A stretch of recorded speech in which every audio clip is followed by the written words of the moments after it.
I had an obsession the last few days, but this is nothing new. But look at this cool thing I made! Yes, I'm too and now a PNGTuber. Guys, seriously, at this point I made so many YouTube assets, I think I have to start doing YouTube regularly. Whatever.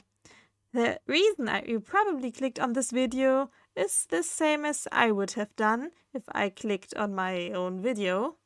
There's this sweet little program called PNGTuber Plus.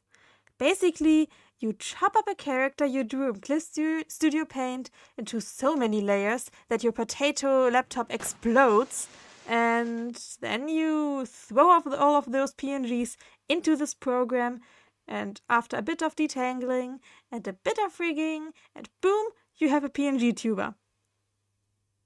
Isn't this awesome? I know.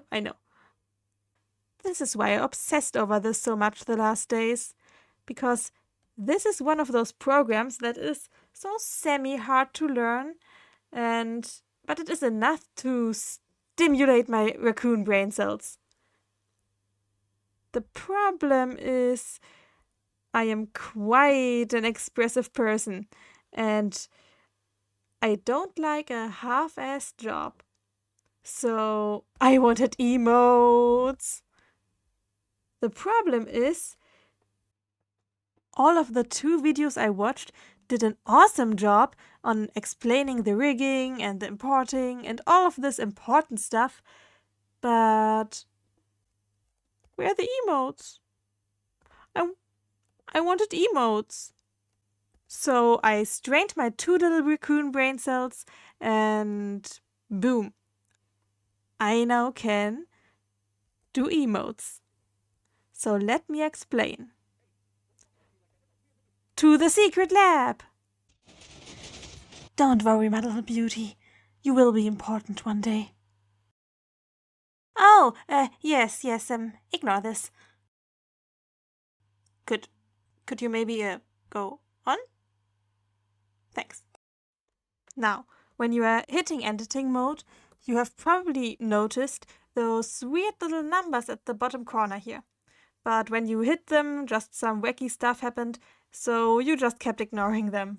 Anyways, those are basically your hotkeys. So if you hit 2, you are in toggle state 2, if you hit 3, you are in toggle state 3.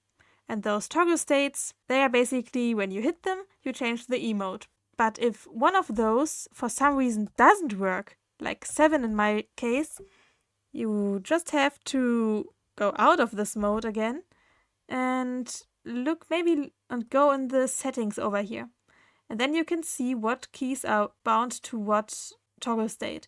Here you see I accidentally put teeth instead of 7, so I change it back to 7 and everything should be back to normal. Well, as normal as this can get. Let's say we want to give her those angry eyes I've drawn for her. Just import the sprite like any other. If you want to know how this works, just look up any other tutorial and bam! You have it in. Then treat them as any other feature, link them to the head, mark them as eyes open, and then we can finally talk about these scary numbers at the bottom. Looking good so far, but the normal eyes are still there. To hide those, we select them and disable them in any other toggle state where we don't want them. Then we select the angry eyes and do the same thing for them. We only want them in 2 and in 7. So now, when we hit 1, we have our default face, and when we want her to be angry, we just hit 2. The reason why I also wanted the angry eyes in 7 was so I can have 2 versions of the angry face. So what I like to do is doing all the happy mouths at the top and all the sad mouths at the bottom. And this way I can do every combination there is, and on 5 and on 10 I have the special emotes. I hope I could help you a little bit with this video. See you soon, raccoon. Wait, is this really my outro?